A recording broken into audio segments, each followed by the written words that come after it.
You know, God created us all uniquely. We have different colored eyes, we have different colored hair, we have different shapes of noses and ears. Some of us are tall and thin, some of us are short and fat.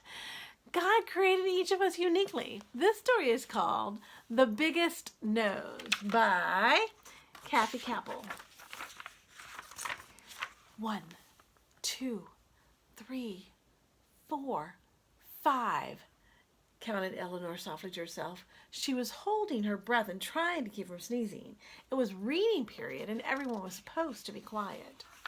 6, 7, 8, 9, continued Eleanor, and just as she was about to say 10, she sneezed. Everybody burst out laughing. It sounds like the school band tuning up, said Harold.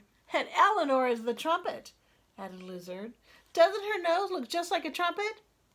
No, said Betty. Her nose is too big to be a trumpet. It's more like a tuba. In fact, Eleanor has the biggest nose in the whole school. I do not, said Eleanor. Oh, yeah, said Betty. Name someone whose nose is bigger. Eleanor thought for a moment. I know, my sister Hilda. She's an elephant too, and she's in the next grade, so I'm sure her nose is bigger. How do you know? Asked Betty. Have you ever measured it?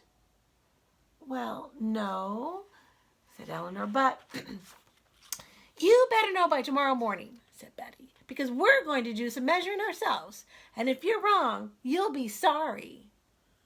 Eleanor was worried. That afternoon, when Eleanor got home from school, she went straight up to Hilda's room. Hilda, she said, get a ruler and hurry. What for? Said Hilda. I want to measure your nose, Eleanor said. Are you crazy? Said Hilda.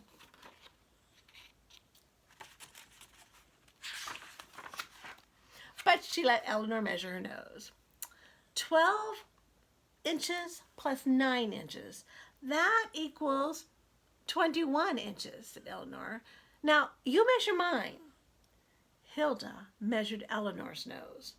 Let's see.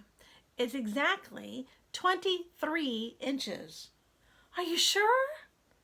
Asked Eleanor. Hilda measured again. Yes, it's 23 inches. It was true. Eleanor's nose was bigger than Hilda's. It must be the biggest nose in the whole school. It's not so terrible, said Hilda. Your nose is probably just growing faster than the rest of you. I wouldn't worry about it. Now, leave me alone. I have homework to do. That's no help at all, said Eleanor. She ran to the bathroom and locked the door behind her. Dumb old elephant nose. I'll make this nose look smaller if it's the last thing I do. And she took her nose and turned it up and down and over and under and every way possible. Then she tied her nose in a knot. It was shorter, but it looked very silly. I was better off before, said Eleanor. She tried to undo the knot, only it wouldn't come out. Oh dear, thought Eleanor. I can't let anybody see me like this. Please not. Please come out. Just then her sister knocked on the door. Come on, Eleanor, let me in. You've been in the bathroom long enough. There are other animals around here. Eleanor did not know what to do. She grabbed a towel and threw it over her head and nose. She opened the door. It's about time, said Hilda. I was washing my head, said Eleanor. You were you? And that's my towel you were using. Hilda pulled it away from Eleanor. Then she saw her nose. Eek, said Hilda. Look what you've done. You're so weird. Mama, Mama, Hilda cried, running down the stairs. Eleanor has her nose all tied in a knot, and it looks really awful. What? Said her mother, and she ran up the stairs behind Hilda. My baby, screamed Eleanor's mother. What's all the commotion? Her father wanted to know. Then he saw Eleanor. We've got to do something, he cried. You hold her feet and I'll grab the knot. Now 1, 2, 3, pull. But it was no use. If anything, the knot was tighter.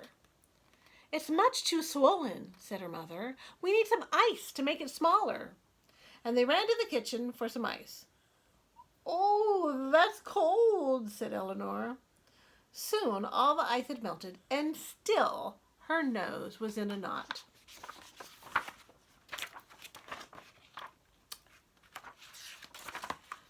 "We need to make it more slippery," said her father. "Let's try peanut oil." He poured the oil all around the knot.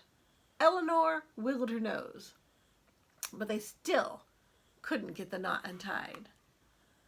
"We may never get it out," said Hilda. "She'll be this way for the rest of her life." Suddenly, Eleanor's nose began to tickle. She started to sneeze. "Ah-choo-wee!" The knot came out. "Hooray!" shouted Eleanor. "I have my old nose back." She ran to the bathroom and looked in the mirror. It really was a nice nose after all. "I don't know why I listened to Betty," said Eleanor. "What does a hippopotamus know about elephants anyway? Just wait till I see her tomorrow." When Eleanor got to school the next morning, Betty, Harold, and Lizard were already waiting. "It's about time the biggest nose in the whole school showed up," yelled Betty. "Let's measure it." "Just 1 minute," said Eleanor. "I have something to say."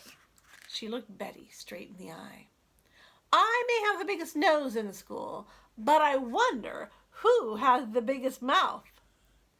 Betty shut her mouth with a snap. Harold and Lizard started laughing. "Or the biggest tail," said Eleanor. "Or the biggest feet." That shut everybody up. "Now then," said Eleanor, "who's going to do the measuring?" No one said anything. The bell rang. Eleanor went straight to her desk and sat down. She was ready for a new day. For more great stories, go to the Reading Corner with Mrs. G and subscribe there.